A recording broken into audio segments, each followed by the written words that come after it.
करवा चौथ औरत रखती है ताकि मेरे पति को कुछ गलत ना हो जाए, उसको लंबी उम्र लगे, उसे लंबी उम्र लगे। अगर यही सोच है तो फिर अमेरिका के सब पतियों को तो मर जाना चाहिए था अब तक, क्योंकि करवा चौथ नहीं, करवा चौथ नहीं रखती। रक्षाबंधन पर भाई खड़ा हो जाता है बड़ा होकर, चाहे मैं उसको पढ़ा रही हूँ, मगर राखी पर वो कहता है मैं तेरी रक्षा करूंगा। अरे तेरी रक्षा मैं 15 साल से कर रही हूँ भैया, तेरी नाक जब से बह रही थी, मगर राखी पर मुझे फिर वहीं लाके खड़ा कर दिया जाएगा कि तू नीचे है, रक्षा तेरी ये करेगा। एक बहुत अच्छा उदाहरण है करवा चौथ का त्योहार। अब करवा चौथ औरत रखती है ताकि मेरे पति को कुछ गलत ना हो जाए, उसको लंबी उम्र लगे, उसे लंबी उम्र लगे। अगर यही सोच है तो फिर अमेरिका के सब पतियों को तो मर जाना चाहिए था अब तक, क्योंकि करवा चौथ नहीं रखती। आप हमारी जबान देख लें, भाषा देख लें, जिस आदमी से हमारी शादी होती है उसे हिंदी में हम कहते हैं पति जी। अब आप देखें पति का मतलब क्या? ओनर, मालिक, करोड़पति, जो करोड़ का मालिक है। करोड़पति करोड़ का मालिक, करोड़ का मालिक, पति लाख का मालिक। बेशक, तो पति का मतलब स्वामी, मालिक। और लॉजिकली आप देखें कि अगर एक स्वामी है तो लॉजिकली दूसरा क्या है? दास है।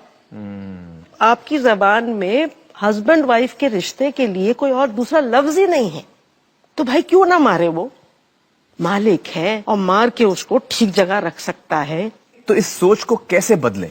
देखो, जहां तक औरतों के सोच को बदलने की बात है, हम लोग बहुत सालों से उस पर काम कर रहे हैं। पिछले 15-20 साल से मेरी तो जो खास चीज है वो ये है कि अब लड़कों और मर्दों को बदलना होगा।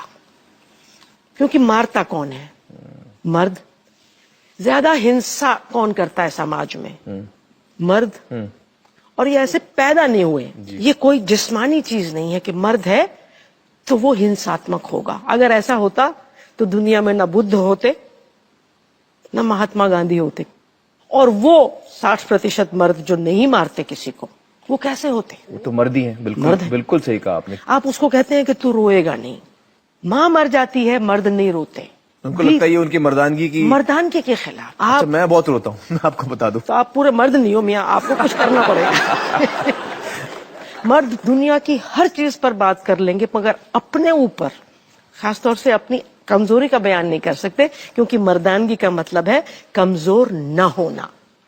मैं ये समझती हूं कि पितृसत्ता मर्दों को डीह्यूमनाइज कर रही है, उनकी मानवीयता छीन रही है, उनकी इंसानियत छीन रही है। तो इसमें मर्दों का भी नुकसान है, बहुत बड़ा नुकसान, बहुत बड़ा नुकसान।